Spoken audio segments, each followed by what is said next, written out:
जब ले नहीं पाई।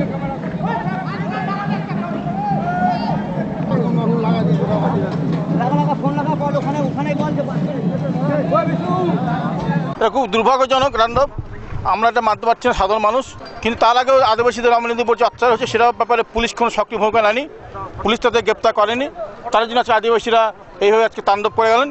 কিন্তু পুলিশের ভূমিকাটা খুব খারাপ। পুলিশ জানতো যে আদিবাসীরা এইভাবে আসবে, তাণ্ডব করতে আসবে, দুদিন ধরে জানে ওরা, তারা তো পুলিশ কোনো ব্যবস্থা নেয়নি। আচ্ছা, পুলিশ সামনে দাঁড়িয়ে পুলিশ সামনে ঘটনাগুলো হলো, এত নিরীহ মানুষ, নিরীহ দোকানদাররা ক্ষতিগ্রস্ত হলো, ভাঙচুর হলো, এর ক্ষতিপূরণ কে দেবে? আমার মনে করি ইমিডিয়েট এই পুলিশের প্রশাসনকে ট্রান্সফার করা যায় রায়গঞ্জ থেকে, জেলার থেকে। এদের ব্যর্থতার জন্য আজকে আদিবাসী সম্প্রদায়রা এই তাণ্ডব করে পার পেল।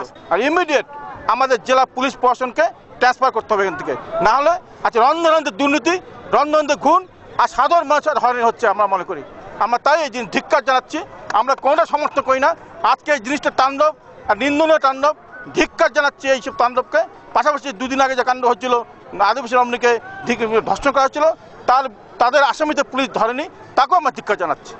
দেখুন, I am not entitled to brief, okay, you better ask, ঠিক আছে, আমি